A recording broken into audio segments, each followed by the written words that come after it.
myself. That was pretty good for one piston. Yes.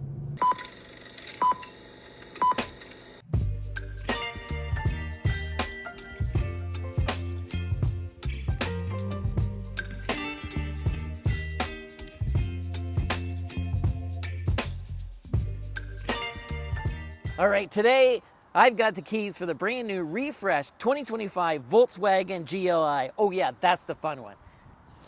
And this one's got a manual, so it's the real car too. Is actually the real fun one. And today I'm actually begrudgingly going to hand these keys over to Chris, who's actually prospectively looking to buy a fun, affordable manual car. And what are you looking for? I'm looking for a car that's fun to drive and sporty, something that's practical and something that's comfortable to drive on a daily basis. And we're going to see if this fits that bill. Let's go. All right, and we're off and we're on our feels portion. So as we said, Chris is prospectively thinking about upgrading to a fun, manual, affordable, if we can say it like that, vehicle, that's still practical. So let's start off, like, what do you think?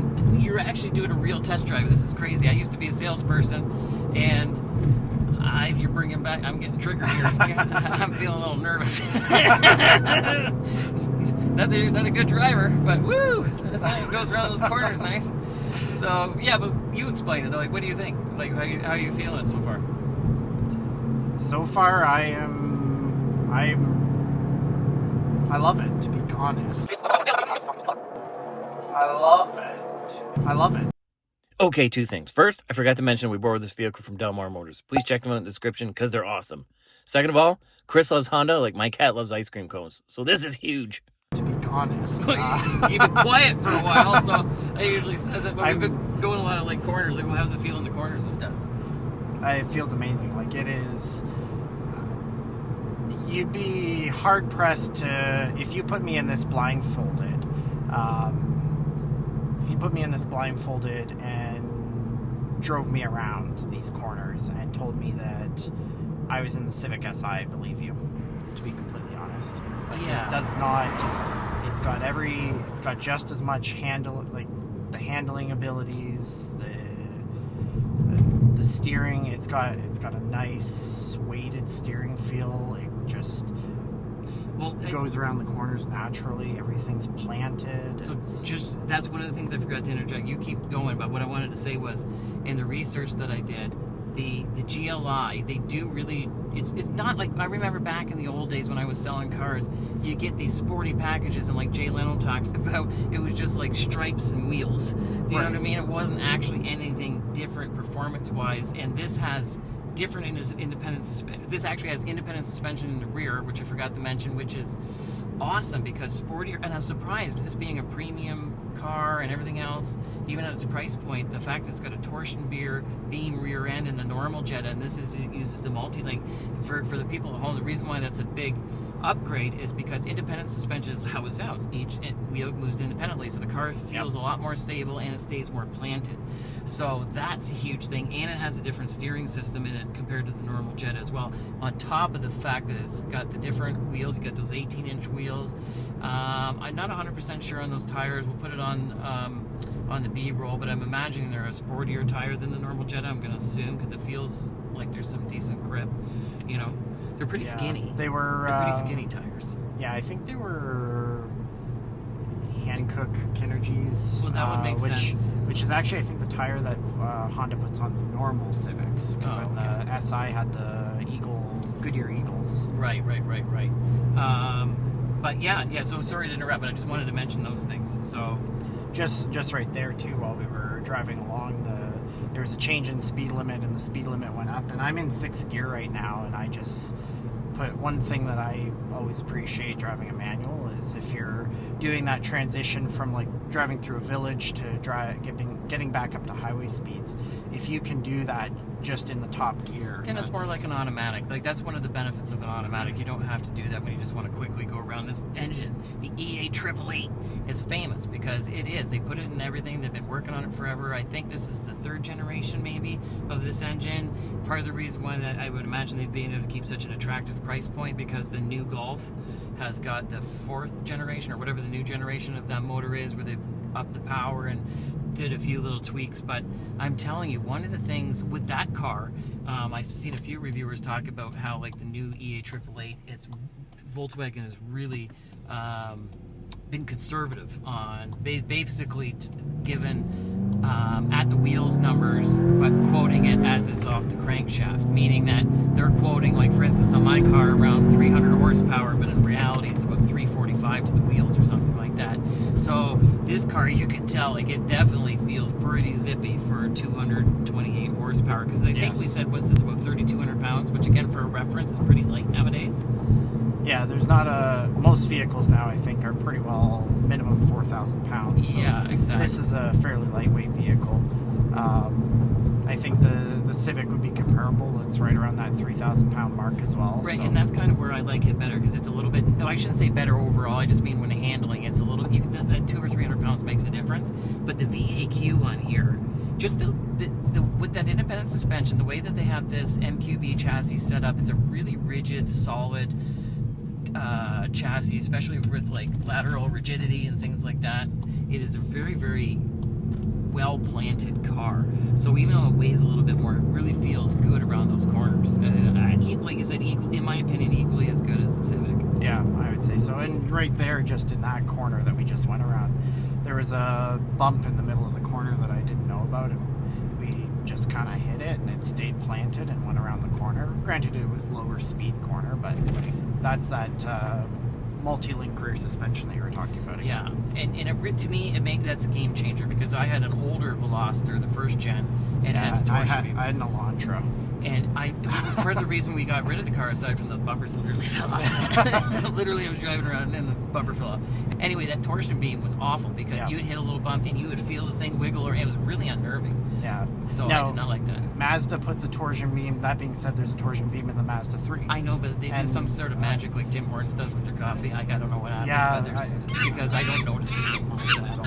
Yeah, but yeah, I agree. I had the same feeling with my Elantra. It was just, the rear end just always kind of felt like it. I didn't know what it was going to do. Exactly. It feels very disconnected. Where this car feels very connected. Yeah. I really, I'm very pleasantly surprised with, because if you're new to the channel, we had bought a Golf R, and we've done a few reviews and different videos on the channel. Love the car and everything else, but what we were saying off camera is that, is it really worth $20,000, give or take MSRP, more than this? And I don't know. Obviously all-wheel drive, and it's got a lot of pedigree, and I love the car, but I mean, this, it sounds good, it handles good, like I'm so like enamored with it. I'm really pleasantly surprised. Yeah, I would agree. It's honestly, like, I know there's other considerations too. Like, I know you got a really great deal on the lease on the Golf R, and that's definitely, the Golf R is going to hold its value, I think, long term. Well, it was last year, but everything else too. But yeah, exactly. But I think for me, like, I always am a cash or finance buyer, and for me, that's not as big a consideration. I got to pay for 100% of that price tag. So if I'm gonna do that, I much prefer this mid $30,000 range here. Oh, definitely. That's what I mean. Like, it's not. I don't know. You're getting enough out of that extra 20. And some of the things I was saying that I really like with this car is it sounds better than mine, at least in here. Yeah. And that clutch, like, it feels like the Ford Focus RS clutch is really heavy. Like, my clutch feels loosey-goosey and light. Now, that being said, I like my shifter a little bit better. I don't know if they're technically a different unit or not, but this feels longer throws, and it feels a little bit more BMW-ish and loose. But it's still pleasurable. I'm an enthusiast. I'd still rather have that. But the DSG on this car, I own one. I have a GTI with the DSG, and I have a Golf R with the manual. And I have to say that the Golf and the Jetta is better suited for that DSG. It's an amazing transmission. It's so close to the PDK, you know, like how fast it shifts, and it's really intuitive, like with its own programming and everything. So, but yes, the manual, I think, is a great addition in this. And funny enough, this is the only car that they offer it in, and hence part of the reason we were doing the review. Right, and I think like just there, I did a quick little downshift. The clutch feel. Heels and toe. Can you do heel and toe? yeah, the way the clutch feels, the way it rev matches, it's very intuitive. It's the funny thing is I actually learned how to drive manual on an '04 Jetta TDI. Oh, really? I like the TDI. Yeah, I love the car, but that thing was the most difficult car I've ever driven for a manual. Oh, and this doesn't feel anything like that. It's the clutch is intuitive, the shifter's intuitive. You're right, there's a little bit of a looseness in the shifter that is a bit disconcerting, because I did do a little, was going for third, almost hit fifth kind of shift there. But again, we're spoiled and picky, because in the sense of like we've done the SI, we've done the TS and the Type R, and that's in the Mazda MX-5, which is between those are probably some of the best manual transmissions you're going to get for any amount of money. So this is nothing. Exactly. It's not a bad. It's just normal. But the thing of it is, in a fun car, and especially with an awesome clutch and awesome steering, it just feels like it's missing there. But on the same note, look at the price. You know what I mean? Yeah. And again, I'm not saying that, I'm made of money and $30,000 isn't a lot. What I'm saying is compared to what other cars cost nowadays is what I'm saying. Because, I was looking at SUVs for myself, for the family, and realistically, you're not getting anything. Like, even I looked at a Jeep Compass, which is like Jeep's not an expensive brand that way, especially entry level, and it was still $40,000. So I would much rather have this. You're going to be able to put as much in this car as you would a little Jeep Compass or a Hornet or any of those smaller crossover-y type things. And it's going to be a whole lot more fun. And that EA 888 is going to give you realistically mid-30s, and the same with that SI is even better on the highway for fuel economy. So it really is kind of like the best of all animals, you know what I mean? What's a liger? It's pretty much my favorite animal. The only thing I wanted to mention is, and you can talk about the comfortable part and we'll wrap it up, but I love how everything's angled towards you. You are the center of attention. But one of the things that I'm really surprised at, to be honest, is why they did what they did, because the previous gen, before the refresh, the infotainment was built in.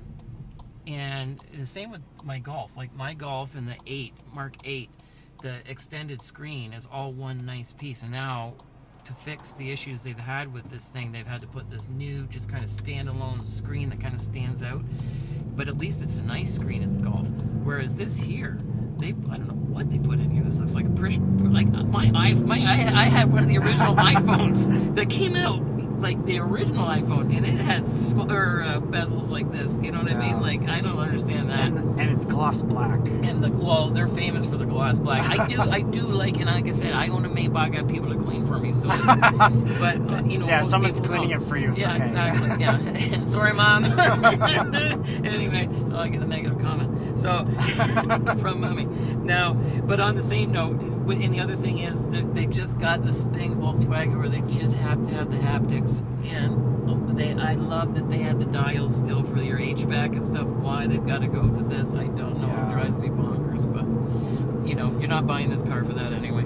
Yeah, I would agree. And as far as comfort, you were saying comfort. These seats are comfortable. They're nicely bolstered. I appreciate it's a warmer day today. We've got the ventilation on the seats. I appreciate that, especially since we've got. I thought I sat on my ice cream sandwich. I can't explain the wetness. No, I left the ventilation on there for you. Whoops. I don't want to go on the 401 We're testing those safety features. But no, especially with the leather seats, I think the ventilated seats is 100%. Yeah, I wish that they would have did that from the get-go, all companies, for sure. So no, I'd say all in all will lead to our final thoughts, but I would say for me, I wouldn't say I regret my purchase, but I'm definitely questioning it. This is a good car.